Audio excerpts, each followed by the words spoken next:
Hello, I'm Super Orange Cat. Here I am today to do a quick review on a new show that has come to Toonami. Toonami hasn't had many of these new shows this year for obvious reasons, but we finally got one. Well, it's not brand new. It is named Assassination Classroom. I believe it is 3 or 4 years old by now, but it's making its Toonami debut. Made it last night at 1 a.m. And although it wasn't the most notable thing of that night in Toonami, and a little more on that a little later, this was actually, it's not any day you get a new show on Toonami, so basically I'm just going to go over and just kind of say some things I did and didn't like about it, because if I was going to try to talk about the synopsis of the episode, I'd probably get in a long tangent and make it 30 minutes long, and I want to keep this video kind of short. So here we go. Some of the stuff I really liked about it. I liked how the show, especially, well, let me just broadly put Koro Sensei in general. I really loved him. I really loved his character. That is the guy you are seeing here, this yellow guy. And basically, he is some type of Earth-created being, according to him, but the show kind of indicates he was somehow created in a lab.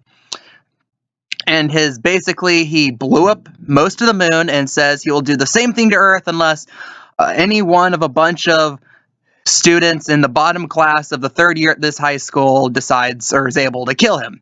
But that's not easy because he can go up to Mach 20 speeds. He's very strong. He's very fast. Basically, he's like a broken character.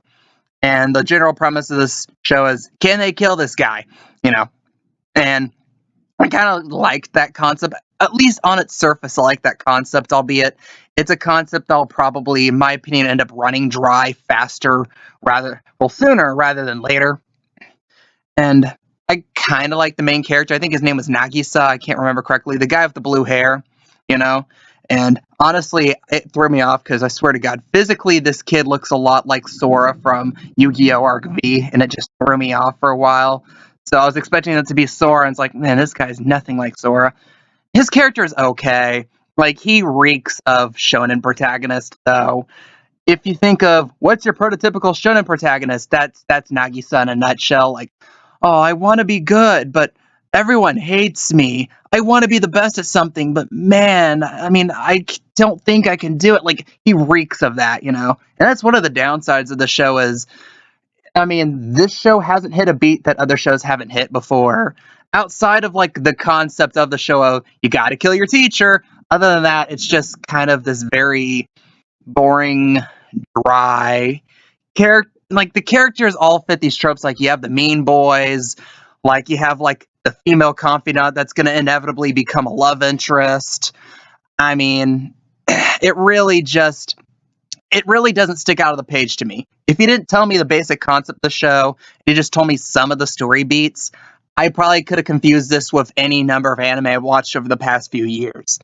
Although it definitely isn't a bad show by any stretch of imagination, I could definitely see how people will go and will enjoy this on the block.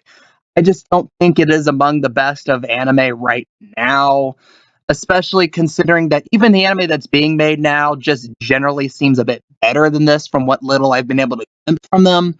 I just don't think that, and this is here for the long haul, I think this show's gonna be like, someone told me it was gonna be like 40 something episodes long, and if that's true, then that's the reason why Toonami picked up right there. It's stability. It's something you can throw on, and they'll probably increasingly throw it later and later in the block. Basically, give it what I call the Hunter x Hunter treatment, as Hunter x Hunter used to start towards the top of the block in Toonami, and then slowly and surely by the end of its run, especially some of the bigger moments towards the end of its run, you only get to see it around 3 or 3:30, So again, if I had to give a number to this, I would give this a 6 out of 10.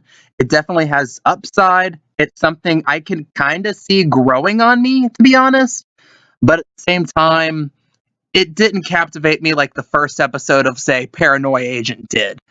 But to its credit, like I said, I think this show can grow on me, and I'm going to give it a shot for episode 2.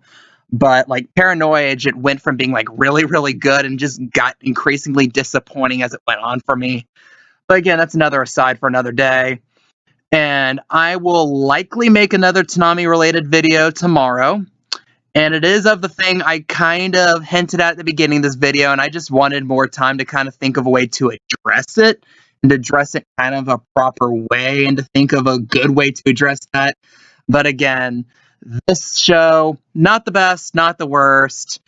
I honestly liked War of the Underworld Part 1 a little better than this. That might be a controversial opinion to some people. What do you guys think? Did you like Assassination Classroom? Did you dislike Assassination Classroom? If you like this, if you want more Toonami, quick review, premiere material like this, please like, please comment, and subscribe. I am Super Orange Cat, and that is all.